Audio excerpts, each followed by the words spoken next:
Hi, everyone. It's Dr. Joni Johnston. Happy New Year. And one of the things that I've done in the past couple of years is I've gone back and tried to look at trends, news, research about serial killers that we learned in the year before. So this is obviously talking about 2019. I'm going to call this part one because there's so much information and so much news about what happened last year when it comes to serial killers that I'm sure that I will be coming back and reporting more information as I sift through everything and kind of put it together. But there are a few things that have stood out to me in looking at some of the stories and research that came out over the past year. One is that there really does still seem to be a very common myth that most serial killers have sex as a motive. And I know over the past year we've seen a lot of documentaries and shows about Ted Bundy and about other kind of what we call typical serial killers, if there is such a thing. But if there's anything that stands out over the past year, it's the fact that serial killing really is about control. And sex sometimes is a way to get that control, but it isn't always. And it may not even be the most common way that serial killers get control. So when we look at serial killers who are either captured or convicted or arrested or accused over the past year, we see a huge diversity in demographics and in terms and motives. We see everything from Jaliama Joseph, who is an Indian woman who has been arrested and charged with killing 6 family members over a 14-year period, all the way to a nurse in Germany who has been accused of killing multiple hospital patients, all the way to, for the first time, 2 serial killers who are claiming to be basically vigilantes. So they're not Dexter copycats technically, but for example, there is a serial killer who has not been captured in Bangladesh who's claiming credit for murdering 3 men who were accused of rape before that. And when police found these 3 separate individuals, they had signs around their neck that basically said something like, I am blah, blah, blah, the name of the person. I am a rapist. Be aware that if you rape in Bangladesh, I will find you. And then sign Hercules. And so, again, this person has not been captured, but this person's claimed motive is to basically avenge people who have been victimized by other people. There's also, still at large, a serial killer in Mexico that's been dubbed kind of the toy killer or the toy man, because his claim is that he is murdering car thieves. And so so far 3 people have been found with little tiny cars on top of them, and that's apparently his signature. So he will leave the number of cars or number of toy cars that he thinks corresponds to the number of cars this particular person has stolen. So when we look at, again, serial killers over the past year, we see there is a huge diversity in terms of demographics and in terms of motives. That's one thing I think that really stands out over the past year.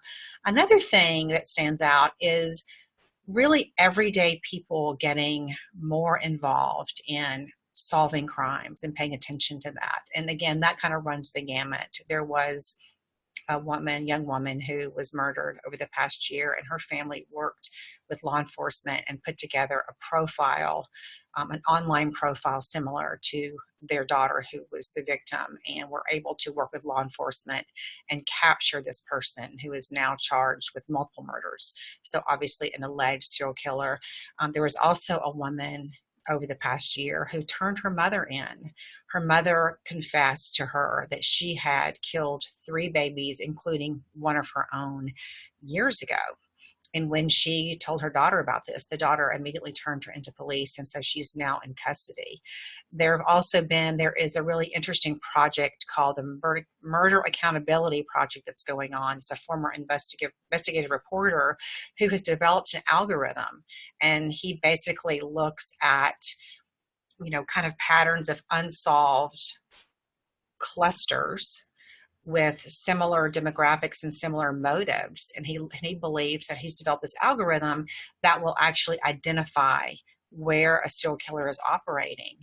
And he is currently saying that there is a serial killer, if not more than one, operating in Chicago. And so we'll see how that turns out. But it's a very interesting and promising potential additional tool. So we have seen, again, the public be more involved in trying to assist in solving crime. I think we have to obviously be careful in terms of knowing what the limits are and knowing what we can do, which is oftentimes if you see something, say something versus turning somebody in that we don't really have any evidence that this person has done anything wrong, and even more scarily is turning somebody in that we're mad at or that we want to pay back in some way. The other thing that's I've seen over the past year that's kind of interesting is we've seen more family members of serial killers speak out. And I think really, at least for me personally, this is the first time I've seen a number of family members, particularly children of serial killers, who've been willing to kind of come forward. And I think that becomes apparent as to why, because I've seen several interviews with individuals who really talk about the shame that they experienced kind of it like rubbed off on them. So they did nothing wrong, but the fact that their parent was a serial killer. And some of them actually will say that our family was ostracized or I was bullied or whatever because of this. And so I think that the common themes that I hear in listening to these now adult children, one is that it was traumatic for them as well.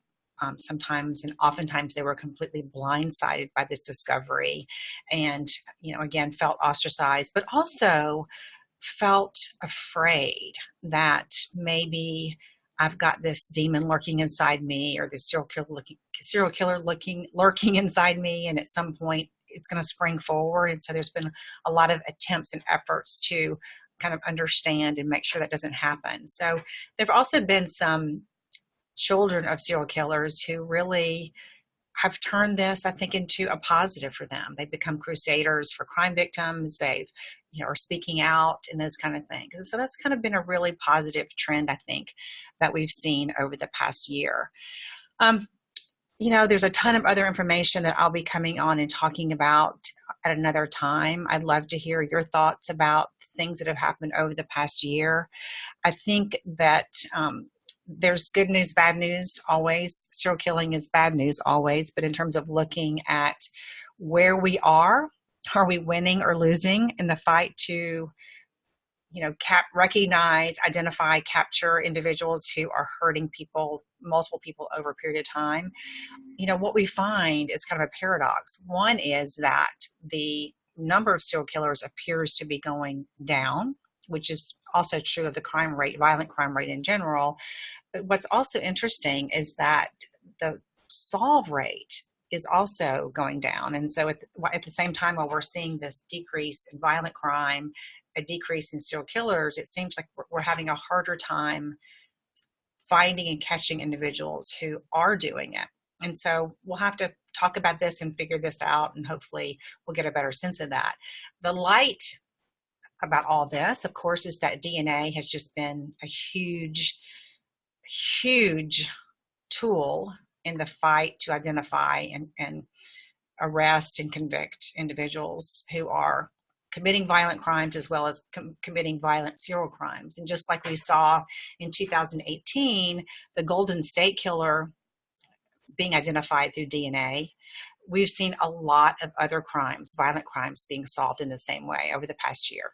So that is a very positive step. And I think while there's still a lot of ethical questions about how far can we go in using people's DNA, how much permission do we need, overwhelmingly, I think most of us believe that if you are looking for somebody who's committed a violent crime and you have a good reason to believe that, then that most people don't have a real ethical problem saying, let's look at those DNA databases. Sign me up for 23andMe or, MyHeritage DNA or whatever.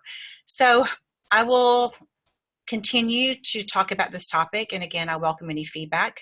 Again, I hope your new year is off to a great start. And thank you for tuning in to a featured crime analysis or I guess in this respect, a featured crime category analysis of unmasking a murderer.